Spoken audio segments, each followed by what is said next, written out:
Good afternoon. Good afternoon, ladies and gentlemen. Thanks for being here.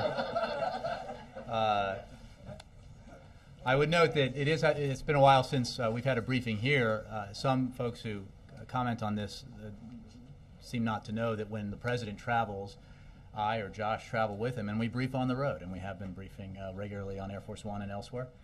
But it is very good to be back here today with all of you. I have no announcements here at the top, so I'll go straight to your questions. Ben. Thanks, Jay. A couple of questions for you on Libya. The State Department officials had a briefing last night, and in the context of that, they said that they never concluded that the assault in Benghazi was part of a protest on the anti-Muslim film. They were asked about that, and they said that was not our conclusion. And of course, we heard here for many days from you and others that was the underlying cause of it until more facts came to light. Isn't that problematic that two arms of the administration, the White House and State Department, had a different conclusion from the very beginning about what happened? Let's be clear about what the State Department is saying. Pat Kennedy, the Undersecretary of State for Management, is testifying on the Hill today about this very matter. I will quote to you now from his prepared testimony. No one in the administration has claimed to know all of the answers. We have always made clear that we are giving the best information we have at the time, and that information has evolved. For example, if any administration official, including any career official, were on television on Sunday, September 16th, they would have said what Ambassador Rice said, which goes to your point. The information she had at that point from the intelligence community is the same that I had at that point. As time went on, additional information became available. Clearly, we know more today than we did on the Sunday after the attack, but as the process moves forward and more information becomes available, we will be sure to continue consulting with you. That is Undersecretary of State for Management Pat Kennedy today. The point we have made all along, Ben, as you know, is that initial assessments in the immediate aftermath of the attack in Benghazi were made, and there was a government-wide assessment that was the foundation of what Ambassador Rice said, what I said, and what others said. It is what we knew based on the limited facts we had available to us at that time. Ambassador Rice very clearly said on Sunday that these were preliminary conclusions based on the facts and the intelligence that we had available at the time. And they were conclusions of the intelligence community for the entire government. I've made clear repeatedly when I've been here and on the road talking about this that no one is more interested in finding out exactly what happened in Benghazi than the President of the United States. That is why he directed his Secretary of State the day after the attack to take the actions that she did to set up the Accountability Review Board to assess the security posture in Benghazi and elsewhere. It is why the FBI is investigating the attack itself to find out who is responsible. It's why the President is so focused on ensuring that the perpetrators of the attack who killed 4 Americans are brought to justice. It's why the President has made clear and directed that action is taken to ensure the security of our diplomatic personnel and of our diplomatic facilities. Again, from the beginning, we have provided information based on the facts that we knew as they became available, based on assessments by the intelligence community, not opinions, assessments by the IC, by the intelligence community. And we have been clear all along that this was an ongoing investigation, that as more facts became available, we would make you aware of them as appropriate, and we've done that. And I think that the testimony of Pat Kennedy today reflects just that. Now that more facts are available, is it the view of the President that there was inadequate security at the consulate at the time of the attacks? I think there is no question that when 4 Americans were killed at a diplomatic facility, that something went wrong. And that is why we need to assess through the Accountability Review Board the security posture there, the security posture of other facilities around the world, especially in areas that are dangerous, as certainly Libya in this post-revolution stage and this period of transition in that country is. And that's absolutely a focus of the President's concern right now, is that we make sure that our diplomatic personnel who go abroad, just like our military personnel, but sometimes Americans aren't as aware of it. A lot of diplomats go to very dangerous places and take enormous risks because they're serving their country and they're serving the interests of the American people abroad. Because it is in our interests that America be represented in a country like Libya, a country that the United States and its people played a role in liberating from a tyrant. It is in our interest for diplomats as well as military personnel to be in dangerous places around the world, working to bring about democratic change and working to protect the American people. But he is very focused on the steps that need to be taken to bring about enhanced security where appropriate for diplomatic personnel around the world. One last one. John Brennan met with Libya's president today, and the White House statement about it says that they discussed ways Libya can take specific steps to bring the suspected killers to justice. Can you tell us what specific steps are being referred to there? What does President Obama want to see done that isn't being done yet? Well, it's not a question of what's not being done. It's a question of making sure that we're working cooperatively with the Libyan government in the investigation to bring to justice those who were responsible. The very goal the President spoke about in the immediate aftermath of this terrible attack. John Brennan was in Libya to discuss a number of issues, and not just this investigation, but it is certainly in our interest in the pursuit of that goal that we work very cooperatively with the Libyans. Thanks, man. Yeah. So we're back on the committee hearings today. The former head of the U.S. security team in Libya, it was Lieutenant Colonel Andrew Wood, told the committee that diplomatic security there was drawn down not long before the attack on the U.S. consulate in Benghazi, and that U.S. diplomats did not have enough protection. And what level of concern the administration has on that point?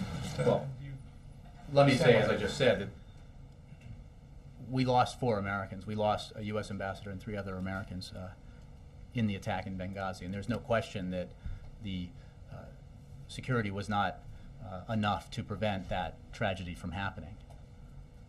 Beyond that, I would simply say that this is a matter under investigation. It is a matter under review at the directive of the President and the Secretary of State.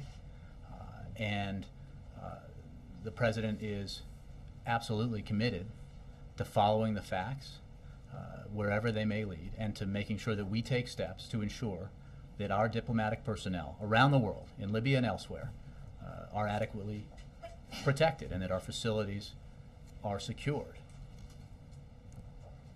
Keeping in mind that it is inherently risky to represent the United States in some countries around the world that are very dangerous. And we sometimes, except in situations like this, forget that we have thousands of Americans abroad bravely representing us and our values in places like Libya and other regions of the world that can be very dangerous, in countries and regions where being a representative of the American government can be risky.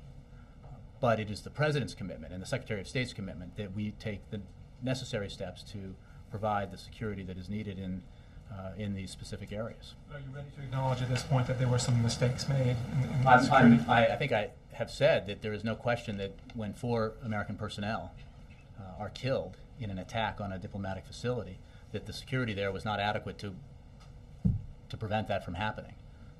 It is not an acceptable outcome, obviously, that 4 Americans were killed. And that from the day that this happened, the President has been focused on ensuring that we're doing everything we can to bring the perpetrators to justice, and making sure that diplomatic personnel and facilities around the world are protected, and that we take the steps necessary to find out what happened and why. And one other subject, the fiscal cliff. Senator Schumer stirred some controversy yesterday when he said that cutting tax rates for top earners should not be part of any future negotiations about an overhaul of the tax code. And the President has, in the past, been open to cutting tax rates on the highest earners as part of tax reform. So I wonder, does Schumer's comments in any way reflect a hardening of the Democrats' stance on this? Does the President still support the idea of cutting tax rates on top earners in a tax reform? Well, the President has made clear that he supports tax reform broadly, but what Senator Schumer is making is a very important point, that the wealthiest must pay their fair share in any balanced approach to reducing our deficit in a way that protects the middle class, seniors, and our ability to invest in education and innovation. He's making the very clear point that the president has made and others have made, that it is fanciful thinking to imagine that you can give more tax cuts to millionaires and billionaires and that the pixie dust of trickle-down economics will somehow erase any damage to the deficit or hold harmless the middle class. It is a mirage. It's not realistic. The broader issues of tax reform are something that are very much interest the President of the United States, but his approach has always been that everybody's got to pay their fair share, everybody's got to get a fair shot, and everybody has to play by the same set of rules. And that is the undergirding principle of his economic approach. It's the foundation of the way he views this debate that he's having both in the election and he's been having with Republicans on Capitol Hill. That if we take a balanced approach that includes increased revenues by asking millionaires and billionaires to pay a little bit more, we can reduce our deficit significantly, $4 trillion, while making sure that the middle class doesn't have its taxes go up, and making sure that we invest in education and infrastructure and innovation. The alternative choice that's presented is that we should lower taxes for millionaires and billionaires. And in order to pay for that, we have to turn Medicare into a voucher program. We have to gut investments in education and innovation, research and development, border security, diplomatic security. That's not the right answer. That's not the right approach. We've tried it. It didn't work. We shouldn't go back. Jake. Lieutenant Colonel Wood and Eric Nordstrom, the former regional security officer, have both suggested that there were efforts from the U.S. Embassy in Libya to have more security, and the State Department officials wouldn't let it happen. Why? Why didn't the State Department listen to these men on the ground in Libya who wanted there to be more security? Jake, as I said, there is no question that the result of what happened in Benghazi is not acceptable. 4 Americans killed is not an acceptable situation. And that is why the President moved so quickly to ensure that an investigation was launched to bring the perpetrators to justice, the killers to justice, and a review was launched at the State Department to look at our security posture at the Bengali facility, at the Benghazi facility and elsewhere. Those matters are under investigation. They are also being discussed in a public hearing on Capitol Hill today by the individuals and officials, both career and otherwise, who know the specifics of that. What I can tell you is what the President's interest is in. He is very interested in bringing the perpetrators to justice and ensuring that we find out what happened, why it happened, and taking steps to ensure that it never happens again. Well, it's been roughly a month. You have absolutely no idea why it happened? You don't know why the State Department... Well, I think as we're hearing on Capitol Hill today, we have learned a great deal as this investigation has progressed. And we have been very clear about what we have known at different stages of this process over the last several weeks and what we have yet to learn. And the fact that at each stage the investigation continues and more facts may be developed that change our understanding of what happened. State Department officials are on Capitol Hill today being very clear about what we know now based on the several weeks of investigation that have taken place. They are also making clear that the investigation continues and that the Accountability Review Board that is looking into the issues of diplomatic security is continuing its work. I'm not prepared to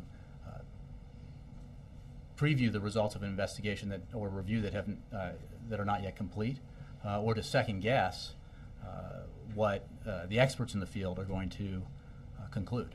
President Obama, shortly after the attack, told 60 Minutes that regarding Mitt Romney's response to the attacks, specifically in Egypt, the president said that Romney has a tendency to shoot first and aim later.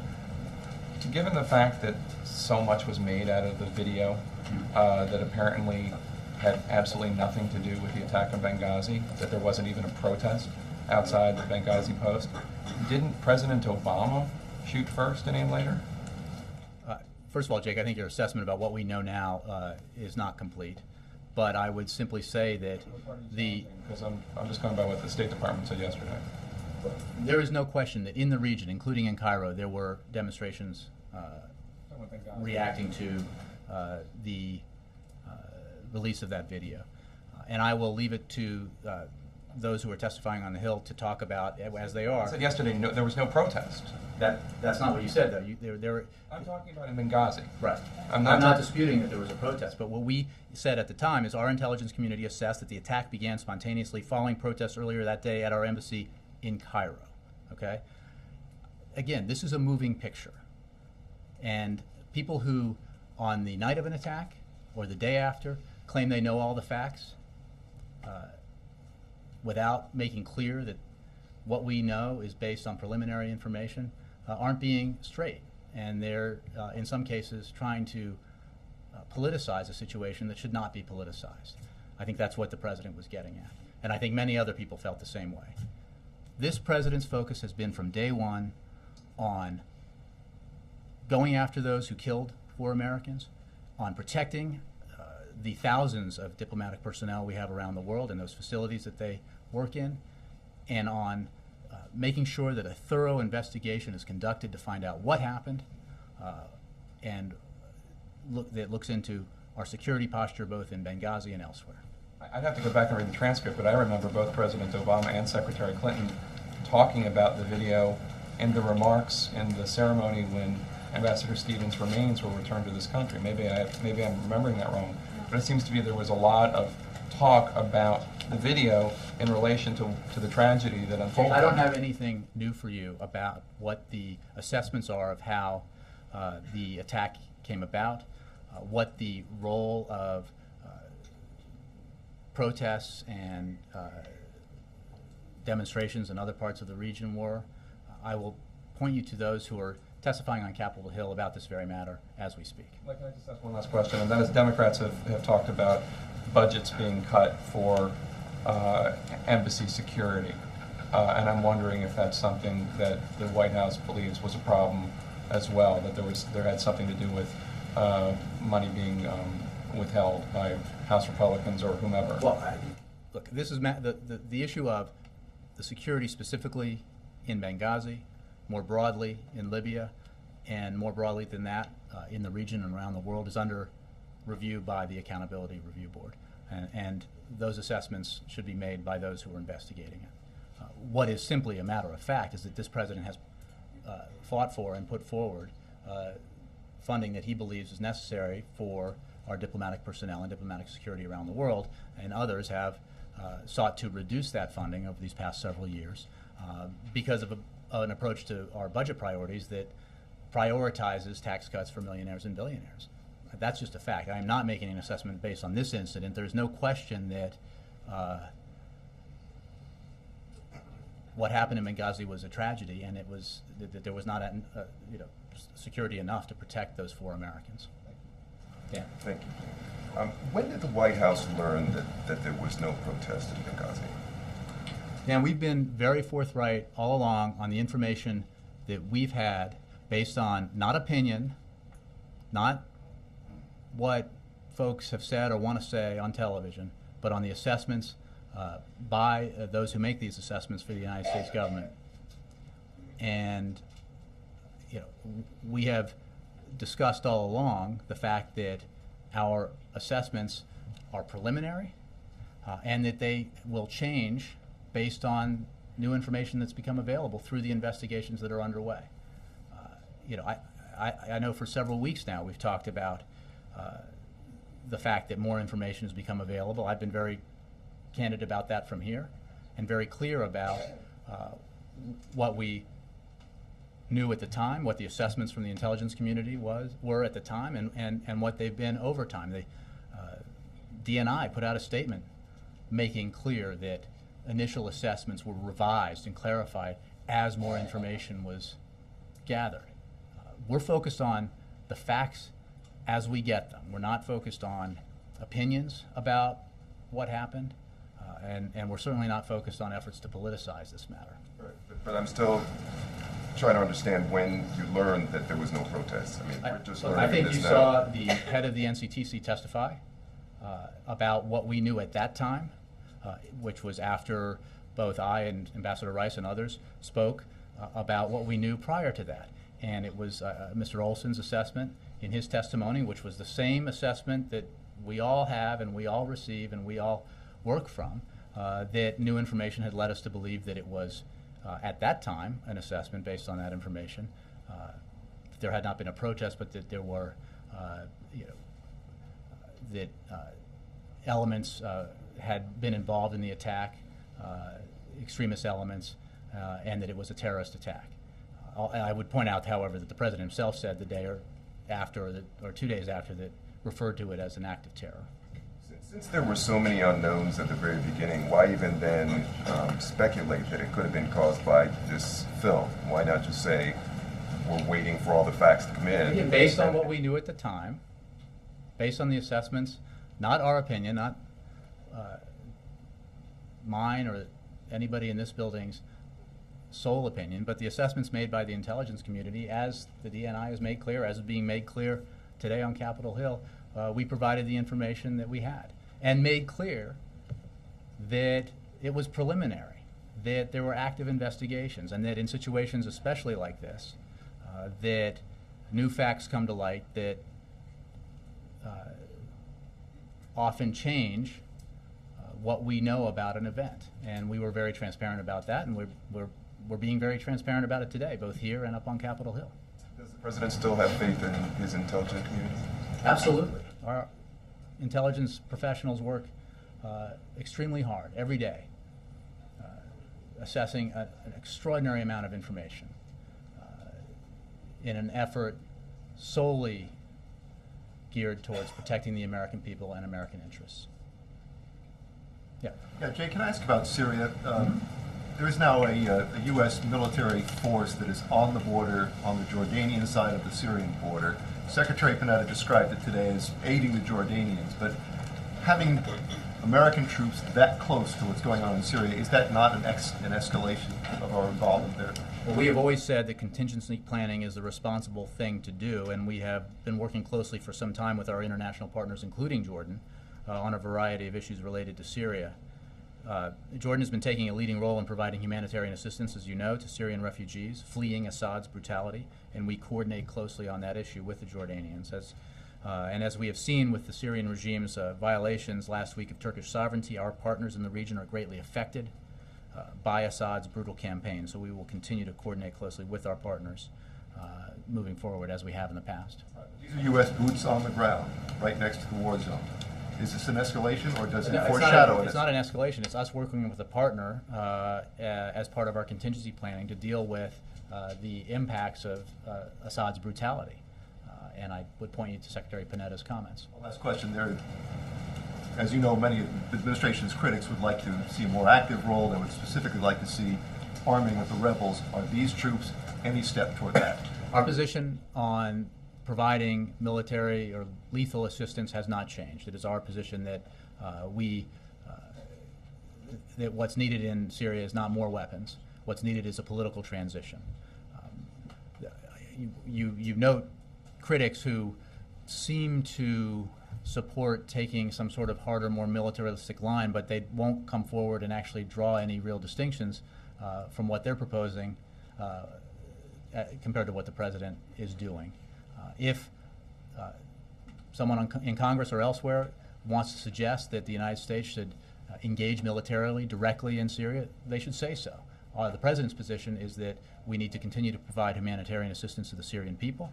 We need to continue to provide non-lethal assistance to the opposition, the elements of the opposition who aspire to a democratic, inclusive future for Syria, and to work with our partners to isolate and punish Assad for his brutality, and we are doing that. So, since you raised it, are you denying that the United States is helping to arrange covert military assistance to the rebels? Well, I'm not going to talk about covert anything from here, as you know, but I can tell you that our position is we are not providing lethal assistance to the opposition in Syria. Yes. Jake, going back to Libya, can I ask about this disconnect again between the State Department and the White House? Because I know you read to us from Undersecretary Kennedy's testimony today, but last night on a conference call with reporters, State Department officials said they never thought that this attack was linked to a protest. So is this revisionist history on the State Department's part, or are they getting different intelligence than you are? No, we all get the same intelligence, and I would point you again to what Pat Kennedy said in a public hearing today, that with regards to this specific question, because it relates to what Ambassador Rice said on television on Sunday, September 16th, and that is that any administration, including any career official, not just a political appointee, who was on television on September 16th, would have said exactly what Ambassador Rice said, because that was what she said was based on the assessments that we had available to us, the entire government, at that time. And I think I would point you to what the DNI has said about the assessments and how they have been clarified and evolved over time because of new information that's come to light. That is the nature of these things, and efforts to rush to a conclusion are not helpful. What is our responsibility is to provide the information that we can based on what we know, always with the caveat, which was always provided, that the information we have is preliminary and that more facts are coming to light. And this was especially true in the immediate aftermath of the attack. Is the president concerned about what we're hearing from military officials in Libya, a very volatile country, that not only were they asking for more resources, but not only was that not granted, but that resources were taken away? Again, I think I answered this earlier. Matters of the security posture in Benghazi or in Libya more broadly are under review at the president's direction by this accountability review board set up by Secretary of State Clinton. I can speak broadly to what the president's priorities are, which are, one, bringing to justice those who killed 4 Americans, 2, taking every measure we can to ensure the security and safety of our diplomatic personnel and our facilities abroad, and investigating to the end what happened and why in Benghazi so that we can take steps to ensure it doesn't happen again. How soon does the president want preliminary answers from that review? He wants answers as soon as answers are available, and what he wants is for the investigators to have the space they need to follow the facts and reach conclusions based on the facts as opposed to speculation. And then can I get the president's thoughts on this affirmative action case that's before the Supreme Court today? As you know, I think the Justice Department filed an amicus brief, so I would refer you to Justice for what's contained in that brief. I don't have anything specifically. I haven't spoken to the president about this particular case. Or on the subject of affirmative action? Well, I mean, I think you know the president's position on affirmative action. As the Supreme Court has recognized in the past, diversity in the classroom has learning benefits for students, campuses, and schools. President Obama has said that while he opposes quotas and thinks an emphasis on universal and not race-specific programs is good policy, considering race along with other factors can be appropriate in certain circumstances. But again, I'm not going to get into the specifics of this or any other individual case. For that, I would refer you to the Department of Justice. Yeah. Jay, you've been citing Undersecretary Kennedy and what he's saying in public today.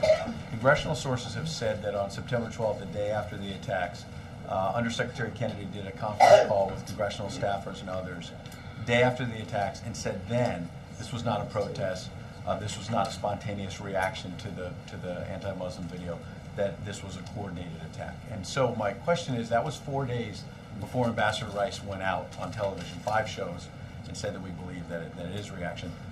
Did you and others mislead the public because you didn't want to admit there was a terror attack? Absolutely not. The President of the United States referred to it as an act of terror immediately after it occurred, Ed, as you know. 2, Pat Kennedy, the Undersecretary of State for Management, is testifying in public today. So I would look to what he says before your cameras and the American people, rather than what congressional sources, whoever they may be telling you. One second. If you're citing that on September 12th, the president called it terrorism. He used a phrase like act of terror. Act of terror. No of act of terror. Well, then why were you at this podium for several days after that saying we don't know if it's terrorism? If you're I now never saying said that. I never said we don't know if it's terrorism. There was an issue about the definition of terrorism. This is the definition, an act of terror, as the president made clear. What we were talking about is what. On September 12th, the president believed it was terrorism? He said it was an act of terror, Ed.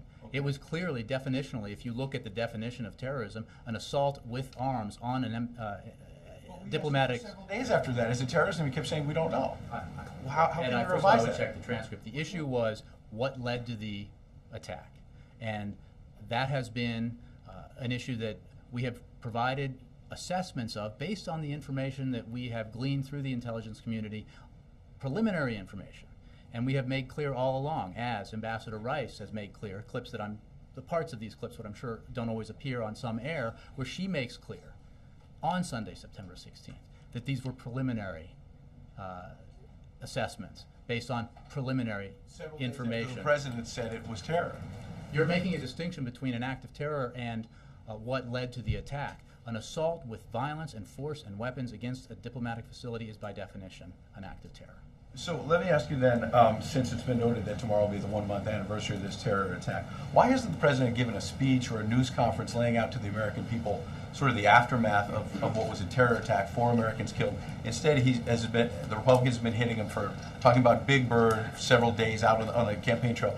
He doesn't talk about this act of terror when he goes out and visits and talks with voters. Why won't he talk about it? Actually, Ed, I believe he's spoken on a number of occasions about this, both in interviews and when he went to Andrews to receive, with Secretary of State Clinton and the families of the 4 fallen Americans, those caskets from Libya. And he spoke very clearly and poignantly about the sacrifice that they made, the risks that they took on behalf of the American people, and the interests that we have abroad in places like Libya, and of his absolute commitment to ensure that those who are responsible be brought to justice. His absolute commitment that we do whatever we can to ensure that what happened in Benghazi does not happen again. So I do not agree with your assessment that he hasn't been talking about this. It is also the case that there is a campaign going on, and he is out there, just like his opponent, talking about a variety of issues that are of interest to the American people. But he has spoken about the events in Benghazi on a number of occasions, and you can be sure he'll be speaking about them in the future. The last thing, he also mentions out there that Al-Qaeda is on, some version of Al-Qaeda is on the road to defeat. And yet Al-Qaeda may have been involved in this terror attack. We still don't know for sure. And the Associated Press and others have noted that in Iraq, Al-Qaeda has now doubled the number of fighters they have on the ground from 1,000 to about 2,500. How does the president back up the idea that Al-Qaeda is on the road to defeat if they're expanding in some Well, ways? what we have said all along, what the president has said all along, is that while progress has been made in decimating the senior ranks of Al-Qaeda and in decimating Al-Qaeda Central in the Afghanistan-Pakistan region, and I think that is a statement that even the president's strongest critics could not contest, that Al-Qaeda remains our #1 foe, not Russia, and that Al-Qaeda remains a dangerous enemy of the United States and the American people, as well as people around the world, including in the Muslim world, and that we are committed every day to taking the fight to Al-Qaeda. I think that fact is evidenced by actions we take around the world against Al-Qaeda and its affiliates, because it is such a pernicious and dangerous enemy of the American people and our allies. Yes? Jay, earlier you said that people who claim they know all the facts aren't being straight. Why then were we told repeatedly by administration officials that this was a result of a spontaneous... Well, what I think you'll find, as I've said several times now, is that when we provided the assessments that we had based on the information that the intelligence community had assessed, we made clear that they were preliminary assessments, and that facts, as they became available, would be made known to you. That has been the case from day one, and we have, I think, been pretty transparent about acknowledging when new information has come to light that has changed the assessment of the intelligence community, which provides these assessments to Congress, to the branches of government, to the White House, and through us to the American people. Where's the threshold by which these preliminary assessments are made public? They were obviously wrong. They were wrong leading up to the attack. They were wrong in the initial aftermath of the attack. How is it determined when to use these assessments, preliminary or not, even though they turn out to be wrong? Isn't there some concern? Well, we a live in a credibility society concern? that values transparency, and this is an administration that values transparency. We had a For our benefit, even though they turned out to be wrong. I think that's an editorial judgment that you're making. What we are saying is that when asked what happened, we gave our assessments based on the information that we had at the time. And we made clear in giving those assessments that what we knew at the time might change as more facts were found in the investigations that were underway. We have made that clear every step of the way. Ambassador Rice made that clear on Sunday, September 16th. And it is our sole interest, the president's sole interest, to find out what exactly happened, why it happened, what steps should have been taken to prevent it, what steps must be taken going forward to ensure that what happened in Benghazi does not happen again.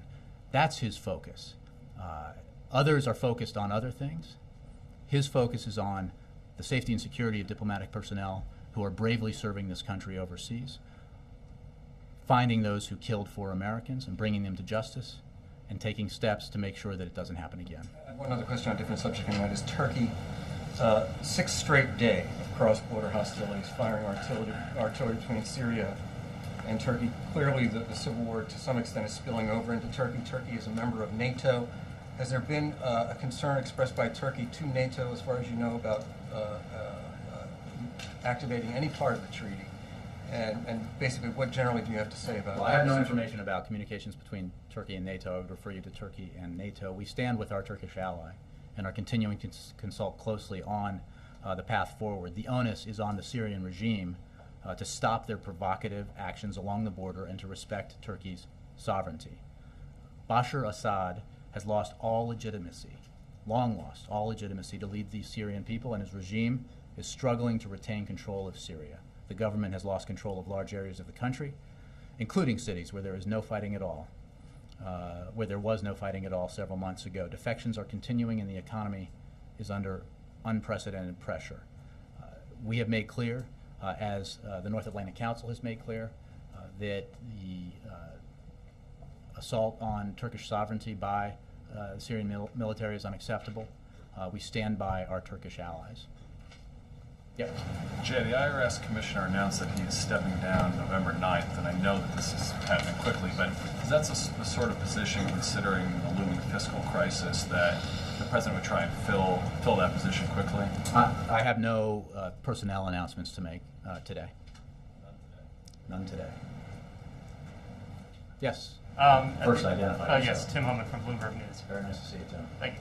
At the hearing today about Benghazi, Chairman Issa said that the requests from within Libya for more security were rejected by the State Department in hopes of creating a sort of normalization of atmosphere.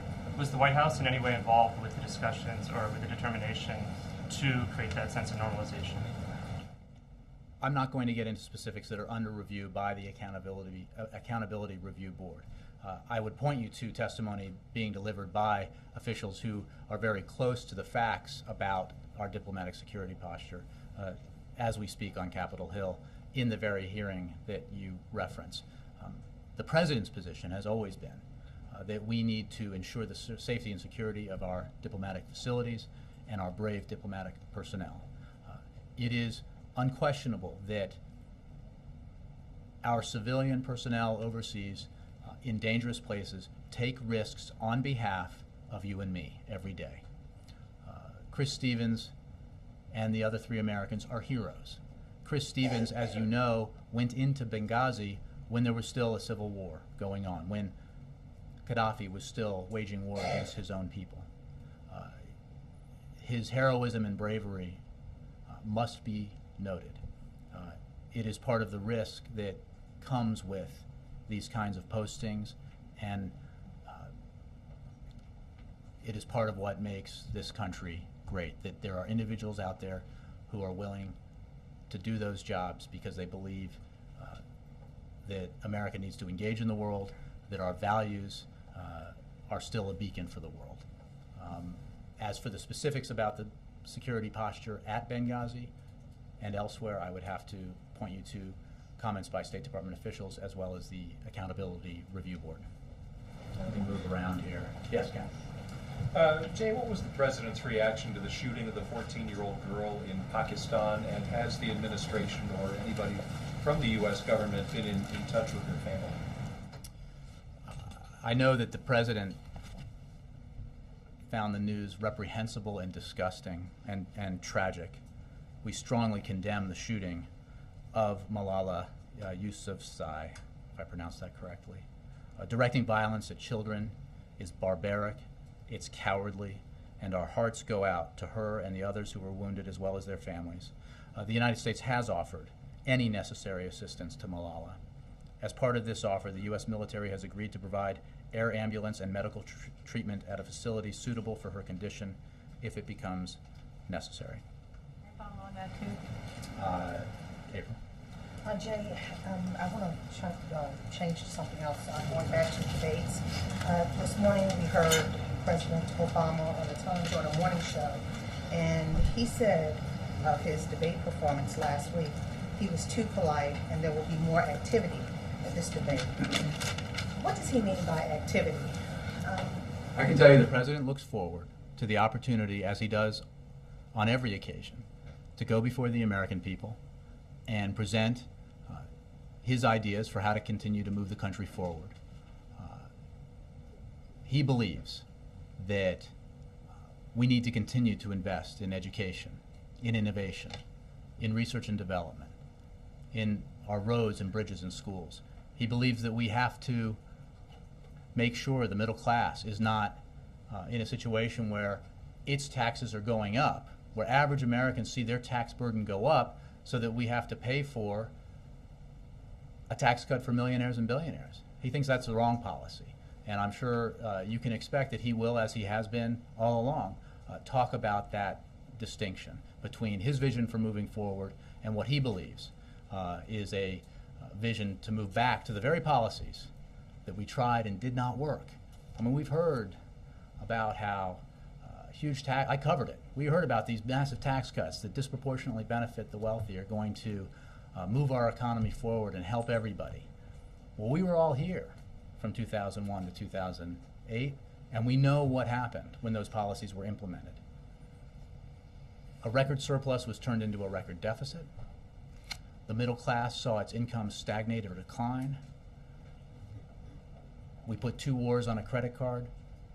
We put tax cuts on a credit card, or we simply didn't pay for them. And the result was the worst economic crisis that any of us have ever known in our lifetimes, with the possible exception of Lester. Going back to my question, I'm not trying to be funny, but when the president was asked about his performance, and Tom Jordan asked him about his performance on the Tom Jordan Morning Show this morning, he said he was too polite and there will be, quote, more activity. Does that mean he will engage, he will retort back, or he come back, not necessarily quips, will he come back with, because many things he had a chance to throw something, being Monday morning quarterbacks half the nation, to include his supporters, he had opportunity after opportunity and did nothing except clench his teeth in many instances. April, the president looks forward to next Tuesday. He sees it as an opportunity to make clear what we need to do to move the country forward.